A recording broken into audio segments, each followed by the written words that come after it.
In this lesson, we'll continue our review of trigonometric functions.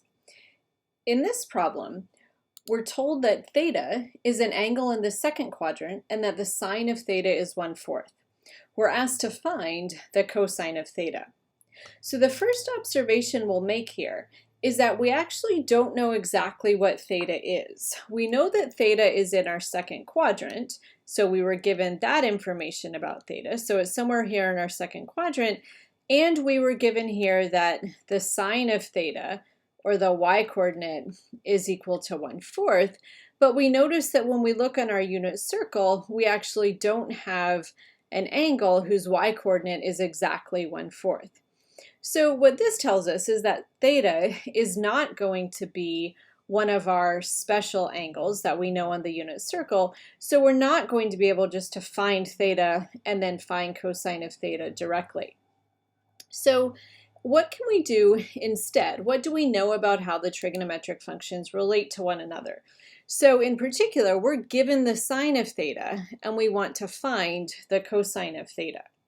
So what we want to remember here is that we're dealing with our unit circle, and we know that cosine represents our x-coordinate on the unit circle. Sine represents our y-coordinate on the unit circle. So we know that for any real number t, x squared plus y squared is going to equal 1 because we're on our unit circle, which is our circle with center 0, 0 and radius 1.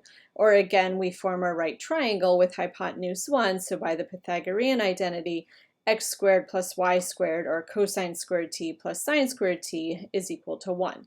And this works for any angle or any real number t on our unit circle. So we know that whatever our theta is, it satisfies this identity, cosine squared theta plus sine squared theta is equal to 1.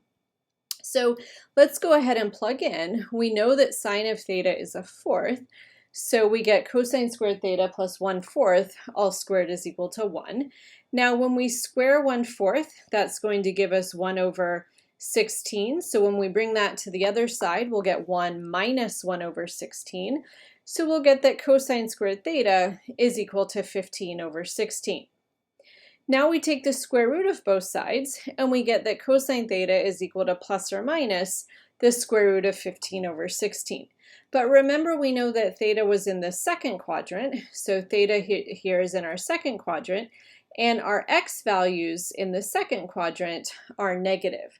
So our cosine theta, or our x value, is going to be negative.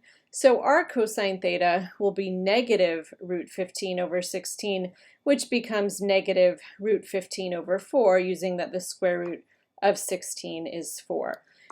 So this identity, cosine squared theta plus sine squared theta equals 1, again, we refer to this as our Pythagorean identity, and this is going to be an extremely useful identity that we'll use throughout our study of calculus and beyond.